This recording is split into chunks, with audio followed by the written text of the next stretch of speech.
Hey everybody, Matt here with Halloween Daily News, and we are out here on location today at the 5th Annual Haunted Screams Expo in Hampton, Virginia, and I am excited to be standing here with a very special guest here at the convention and somebody I've been a big fan of for a long time, Mr. Troy James.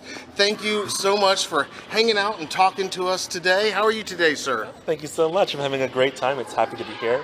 It's my first time in Norfolk, and I'm really liking it. The weather here is much nicer than it is back at home. Yes, excellent. It's a little toasty today, actually, outside. Yeah. I mean, for like, I think the first weekend of fall as we're talking, I mean, it is like a little warm today, but definitely a beautiful day. So we are here, and you've worked on so many projects, but when did you realize that you wanted to be a performer, and how did that... Did you know you wanted to perform on screen as these creatures? I mean, I see you as kind of a modern day Lon Chaney in a lot of ways, honestly. You've done so many cool creatures already, and I know there's going to be many more on the way, but was there a point that you realized that you wanted to be a performer in general, just a performer? And I think I have the opposite answer, where I actually didn't. If you told me I was going to be a performer before I started all this, I would have just laughed at you. Because I was the shy person who did not want to be the center of attention. I worked in an office. I wasn't even like in drama or an actor. I was just a normal guy who happened to be flexible. And then people saw it and said, "Oh, you should be on TV, and we're going to put you on stage." And then I did, because I can't say I'm bad at saying no to people. But I must be doing something right, because I'm still doing it. Yeah. And it's fun. Well, that is interesting to me, and like you said, it just kind of came out of other people asking you, and then that led into, look at what this guy can do, and then probably for you, was there a moment where you were like, oh, okay, maybe I do have kind of a gift for this type of performance? Yeah, to put myself through university, I worked at a theme park. I pushed the button that made the roller coasters go, but then in October, they turned the park into a fear fest, a Halloween haunt, and I got to just get covered in blood and chase people around the park and scare them, and I realized I'm good at this. I really did make people run and scream just by contorting and running and bending at them, which like years later became an actual thing that it became my career. Yes. So, and did you get a little jolt of excitement? Did you find that you were were you surprised at how much you enjoyed scaring people, I guess is what I'm saying? Finding yourself naturally adept at it, and then at the end of the day, people give you money for it. Like, I would have done it for fun. I would have done it for free. Right. But no, there's a definite thrill at getting that audience interaction, and now translating it to the stage. Yeah. Because there are some people who think like, oh no, that's really cool. And there are other people who want absolutely nothing to do with it. They are grossed out. That is disgusting. That is absolutely not their thing. It gives them the heebie-jeebies. All of it. I like the crowd interaction. Awesome. Now, again, you've been a part of many of our favorite films in recent years, but one of my absolute favorites, and it's a Halloween movie, so I'm a little biased to that subgenre of horror movies, but Scary Stories to Tell in the Dark. Yes. You're the Jangly Man in there. And he's one of the most terrifying of many terrifying creatures in that film. If you haven't seen it, I don't know what you're waiting for. Go watch it. It's so good. So good.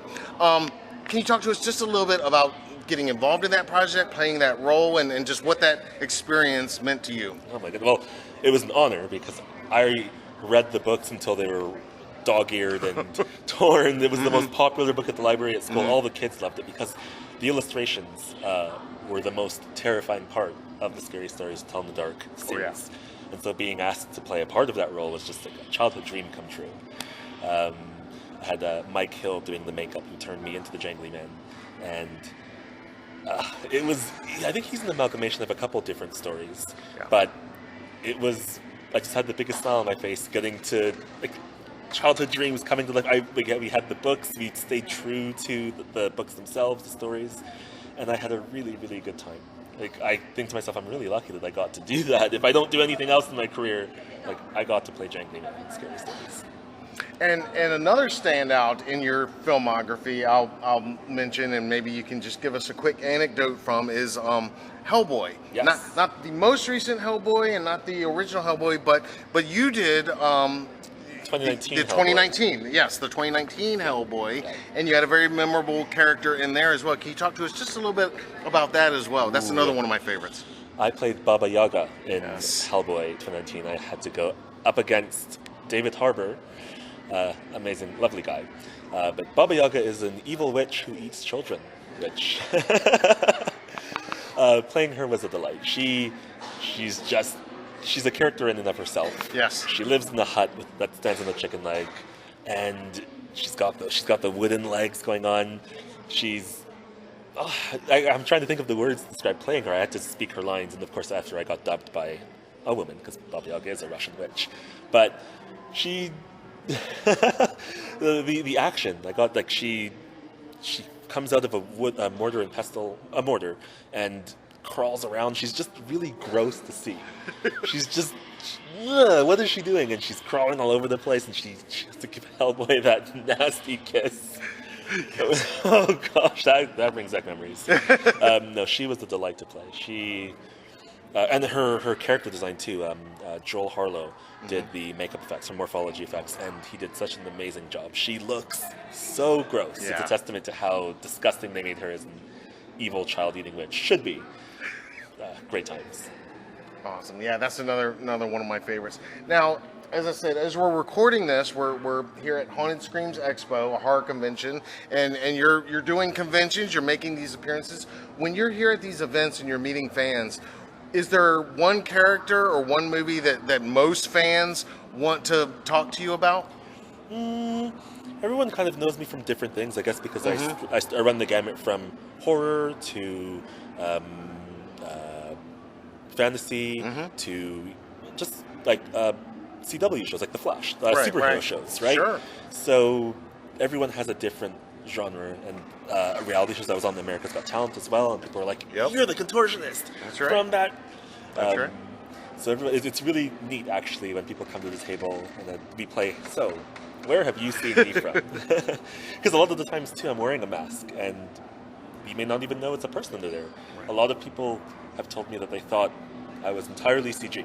I was entirely computer animated, and then I showed them that I can actually move the way I do in the movies, and I get the it's real. Always a delight. So where do people know me from the most?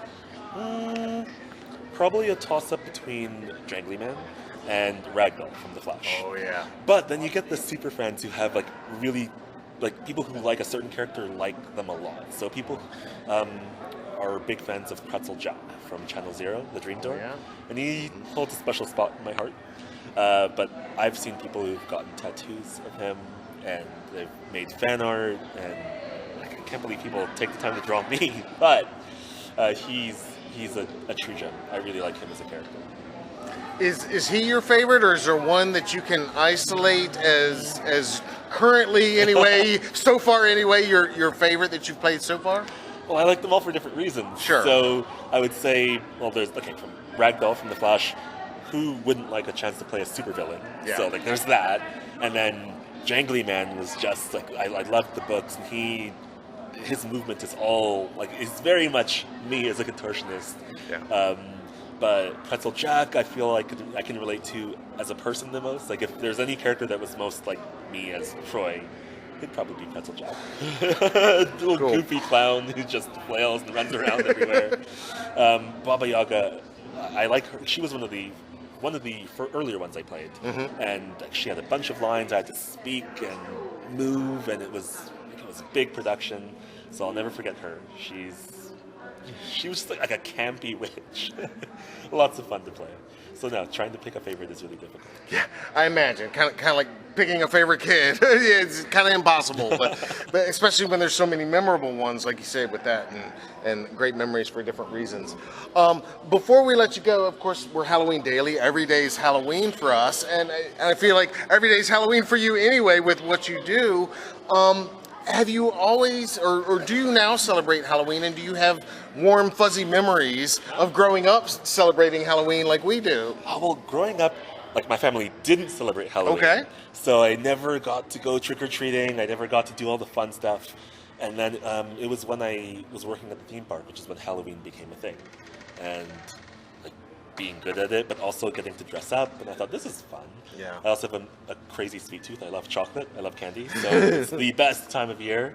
No, the best time of year is after, when all the Halloween candy goes on sale. There you go. Yep. That's right. Yeah, we love those November 1st clearance sales for sure. Also, the day after Valentine's Day. That's right. Best day. It's our day. That's exactly. No, but Halloween is an amazing holiday. I love getting to dress up. I love everyone getting to just be who they want to be, whether and the passion people have for it. I've seen some of the costumes. People go above and beyond for Halloween, and the fact that they get to be movie monsters almost feels like Halloween every day.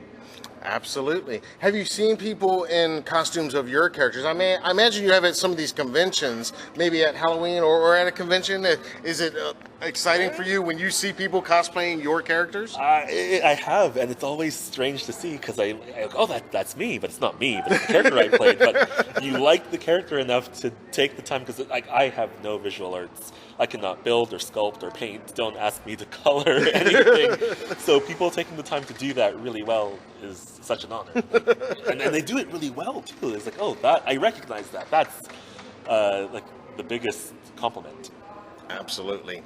And then we always try to ask everybody back on the Halloween holiday, if we can, if you have a favorite Halloween costume that you've ever worn and your favorite Halloween candy. You said you're big on the candy, so I'm sure you've got an opinion on that. Oh, well, that's trying to pick another favorite child. I know, there's so many. Right? I guess you could do a top 3 if you want. Okay. So if we're going chocolate, well, you like Reese's peanut butter cups are just the de facto Halloween chocolate. Especially those pumpkins. Yeah. I love Lind chocolate. The bougie. Yes. And then maybe I need to just put all the Mr. Big and Crunch. Now it's all. Oh no, Rockets. Believe it or not, those there you go. They may be called something different in America. Maybe you call them Smarties. Oh yeah, Smarties. Yeah. Yes. Okay. Smarties are different back at home. Okay. Smarties are similar to your M&Ms. Okay. But we call your Smarties Rockets. Rocket. Okay. Interesting. Yeah. Very cool. I'm not going to choose a third favorite chocolate. I'm going right to candy. There you go. All right. Well, that works. That's a good top 3. And how about a favorite Halloween costume? Ooh. Well, I've been wearing, maybe because it's easy to get into, as someone who spends hours in the makeup chair putting on full elaborate costumes. Something easy. Sometimes just throwing on an undead zombie vampire priest robe and, doing a bit of eye makeup. Mm-hmm. Simple, clean. I can walk into the house. Mm-hmm. Yeah. Yep. And you can move around, you can interact, you can have a beverage if you need to or whatever. Unlike when you're in on set in these makeups, I'm sure. I have a funny story of being in a full makeup with little fetus arms and big face makeup, and everyone else is eating lunch and eating salad, and there's me with my little baby arms drinking a smoothie because all I had is a little hole in the mask. That's great. Life on set, right? Life on set. Well, man, I know you're busy here this weekend, and I'm going to let you get back to your table right now. But this has been so cool meeting you and talking to you today. I really appreciate you taking the time. I'm a big fan. Thank you so much. And yeah, this has just been awesome. Thank you so much for talking to us. And of course, we want to wish you... High five. Absolutely. I get yours still. Of course, we want to wish you the happiest of Halloweens. Thank you. Happy Halloween to you too. So, can you teach me how to do an easy bend? Easy bend. Okay, we'll try. Well, should I film this? I should be. We'll try the high five. You could. Okay. Yeah. Should I put my leg up like this too? I'll do the same thing. Oh, here, I'll hold you up. Okay. There we go. I got the wall and you. I'm good. Wow.